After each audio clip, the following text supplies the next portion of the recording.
I got a bunch of videos to do. Welcome back to the channel, by the way. I haven't done like a WNBA update. I've just been doing like some of the scout reviews, film breakdowns, and stuff like that. Posting some miscellaneous-ish. But welcome back to the WNBA update video. Playoffs have kicked off. I was supposed to do a playoff prediction and review video, but I kind of got lazy. Not really. Actually, it wasn't even laziness. It was kind of like, I don't know how interesting this first round is going to be because I don't think there are going to be any surprises. Even if teams that we didn't expect to win won one game, I just didn't think it would. You know what I mean? Like, what happened was what I think most people predicted would happen. Sweep all across the board. And I was going to come down here with the broom, but I was just like, what's the point? Like, we kind of expected that, and all the top teams delivered. Now, Indiana last night, I'm not going to lie, they had me like, yo, if they could win this and they go back to Indy, they might be able to come away with a Seattle in the first game. I was just like, yo, Seattle kind of hooping low-key. And even in game two, I was just like, yo, they low-key kind of hooping. And then in game one, they dropped 2 points in the fourth quarter. How does that happen on a professional basketball team? I don't know. Like, do you just run out of plays of trying to attack the hoop? Like, I can get on Seattle, but when y'all watch Seattle, right, is it just me, or do you all think that something's missing? It's like they're out there, but they're not playing. Like, when I look at Seattle, it looks like they're just playing to... It doesn't look like they're playing. It looks like they're just there. Like, there's no end goal or objective they're trying to... You get what I'm saying? Like, I don't know. Just watching Seattle, they have all the pieces, but Seattle, to me, plays like a team that just woke up like 2 hours ago. That's the best way I can put it. It's like they're out there like they're not having fun. It doesn't look like a fun time. Like, Seattle just doesn't look like a fun. It doesn't look like the players are having fun. It just looks like they're there, like they got thrown together. And yes, this is their first year, but it just looks like they got thrown together. Anyway, Aces. Aces look sharp. No, they don't look sharp. They look sharper. But the fact that they're like not blowing out the Seattle Storm is their cause of concern. The Aces, they don't look as sharp as if they were 20 balling the Storm. I'd be like, okay, maybe the Aces have flipped the switch. But because they're not saying that they didn't win comfortably, but because they were kind of in the mix with a team like Seattle, was kind of like, I don't know. I don't think if the Aces are trying to flip the switch, they're having a hell of a go at it, because it didn't look clean. It looked a little sketchy. You know what I mean? And now they're going up against the Liberty, and the Liberty basically, I guess we want this matchup, right? Anyway, let me just cover the other side of the playoff board. Connecticut and Indiana Fever. Connecticut damn near 30-balled them in game one. DeWanna Bonner came alive. I saw DeWanna Bonner hit her first three of the game, I think, in game one, and I was just like, yeah, if she give her the ultimate green light, they're gonna run through this series. They made game two interesting. Game two was actually a really good game. If you didn't check that out, if you didn't see it, go check that out, because game two was actually really interesting. They're trading big buckets. DeWanna Bonner pulled up in the clutch. Marina Mabry sent all the away home fans home. Game two was pretty interesting, but Connecticut pulled that out. Connecticut shouldn't... I don't think they were ever really in trouble, because if Connecticut, for some reason, they're competing with the likes of Minnesota, but when it comes to the Liberty, they just give up. I don't know what that shit's about. But if Connecticut is competing with the likes of Minnesota, Indiana was never going to be a problem for them. You get what I'm saying? And Minnesota and Phoenix. Now, this might have been Diana Taurasi's last game in the WNBA. No one knows what her true retirement plans are. All I can say is Nafisa Collier scares the living hell out of me, bruh.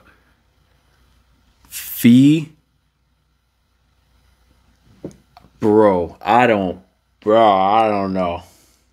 know. Phoenix Mercury, bruh. She owned that team now. Fee's averaging 40 points in the playoffs. 40 points per game in the playoffs, and she's doing it on stupid, what was it? She shot 70% last night, 14 of 20. Fee is going dummy, y'all. I'm so scared of Fee and the Lynx. It's not even funny. Here I am, Liberty fan, scared of Minnesota, and we got the Aces to prepare for and play against. Like, what the...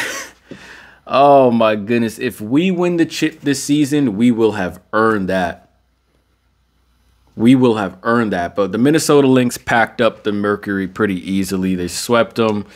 I thought Phoenix would have put up a better fight than that. But I realized, I guess they were stinking it up the entire season because they were stinking it up the entire season.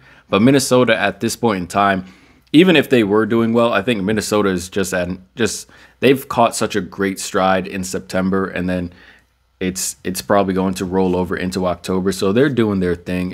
It's hard to stop when your best player on like one of the best teams is playing, and all the role players are fine with that. Like, all the role players understand their role. They understand how deep the bench is. I'm surprised Dorka Juhas didn't get a lot of minutes in this series, because if you're going to play her in a series, if you're going to play some of your extra bench in the series, you might as well play them on a team like you're whooping and beating up on 20. Like what the Lynx were doing to the Mercury, I wanted to see the Aces do that to the Storm. That would have given me a little bit more confidence in if the Aces are on the same page now. But either way, the semifinals we have right now are going to be, this is probably going to be I like how the semifinals have shaped up. It's going to be a really interesting October in the W, because Aces versus New York, that could be a final. Minnesota versus Connecticut, those games are always good, so that could be a final too. So we really do have two finals right now.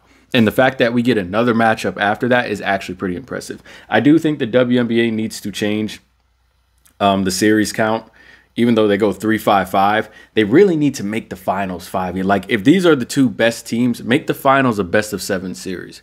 So you could go 3-5-7, and then as more teams roll into 2026, then you can adjust. You might maybe go 5-7-7, or maybe go 3-7-7, something like that. But for the finals should not be a best-of-5 series. Like, the final should be a best-of-7 series.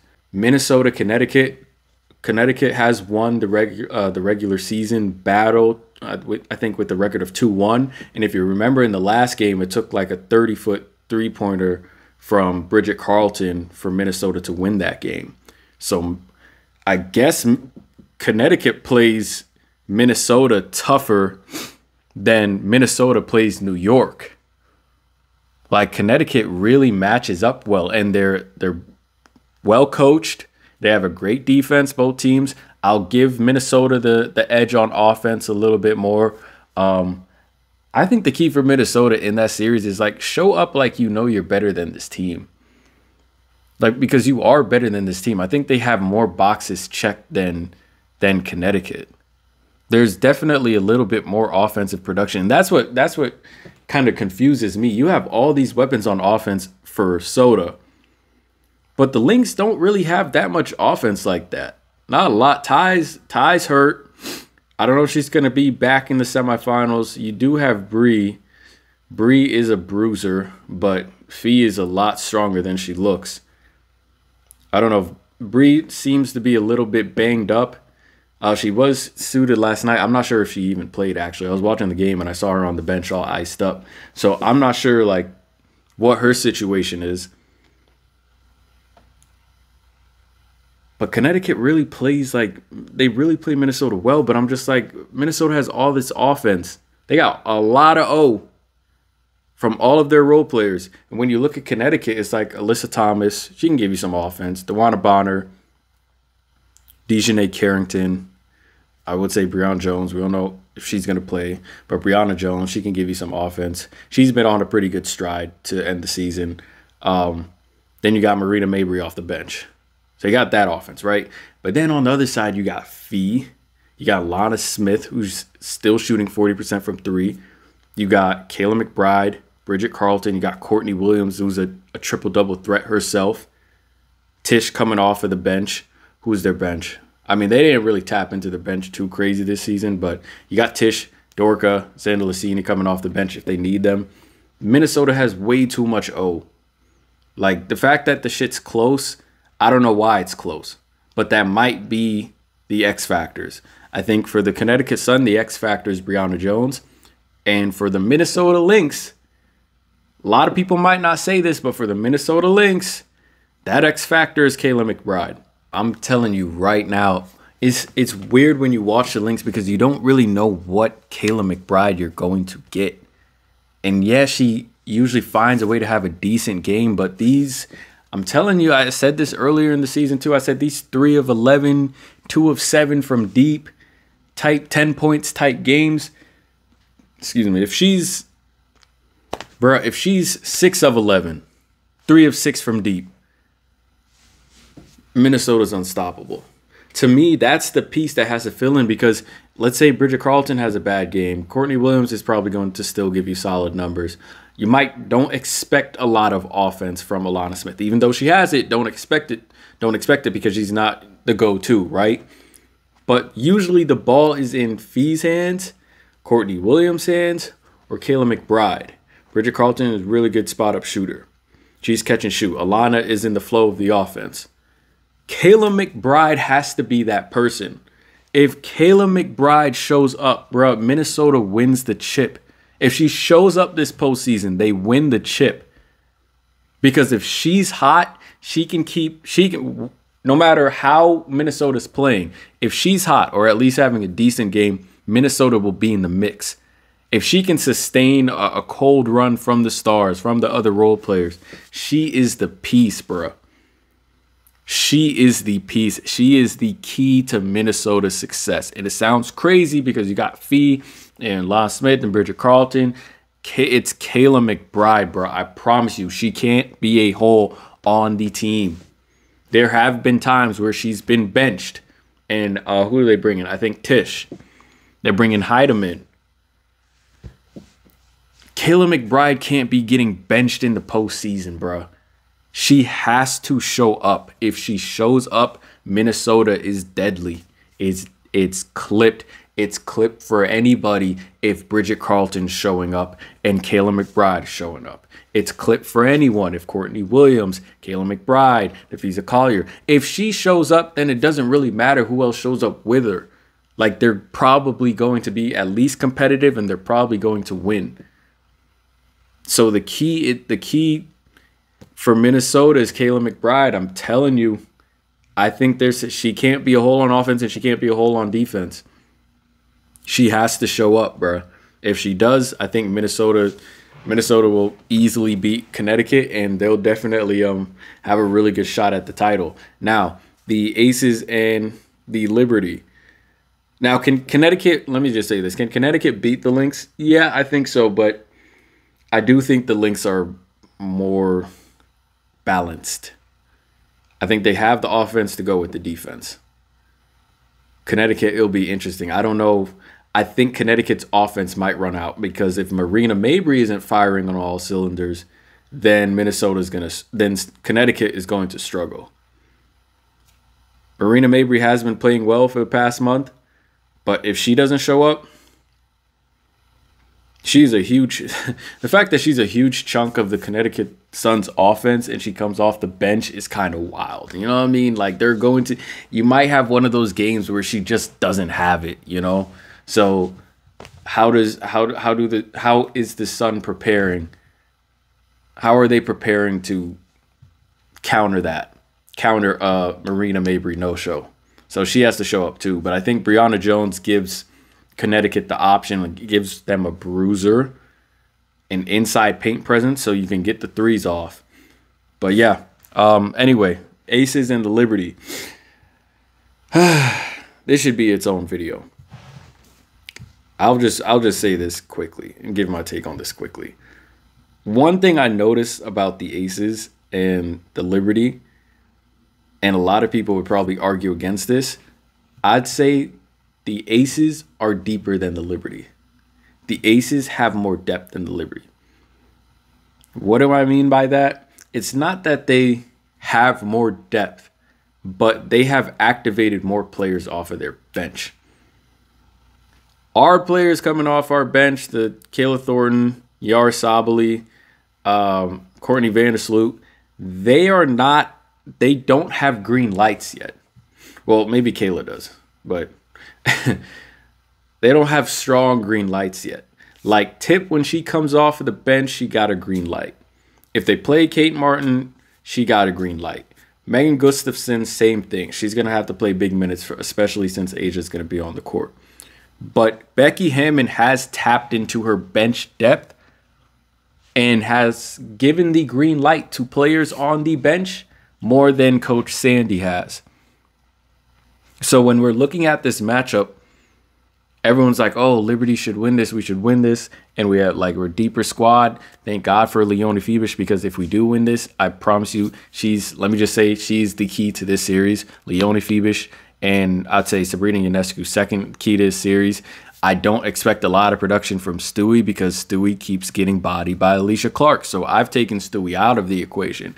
If you can have Leo and Sabrina show up, Leo fills that gap, that Chelsea Gray presence. Leo can cover that. So now we're not at a mismatch, especially at the 1 or 3 position, since Leo can guard that. And then Sabrina also has to show up as well. But Leonie Fiebisch is the key. I think the fact that Coach Sandy hasn't really made any of our bench players solid offensive contributors, it's going to be tough, because what happens, we don't have another 4. Right? You could play maybe Yara Sabally there, sure. But we don't have another 4. So what happens if Brianna Stewart gets stifled? What happens if JJ's in foul trouble? You didn't make any of our bench players offensive threats. You didn't give them the green lights. Right? You're finding out that Leonie Fiebisch is way better than Kayla Thornton. Right? But what are we going to do if those I always think worst case scenario first. So what are you going to do if those scenarios don't play out? Are you just going to have Yara Sabally screening everything for Sab, and then Sab turning over the ball because they're not looking to they don't have the confidence to make themselves an offensive option? We should be running mad post-ups for Yara.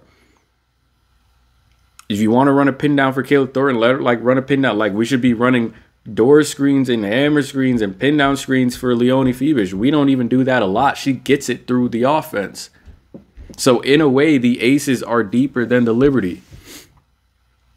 And I think it's going to come down to which players have more confidence and which players have more green lights. And as of right now, that's the Aces.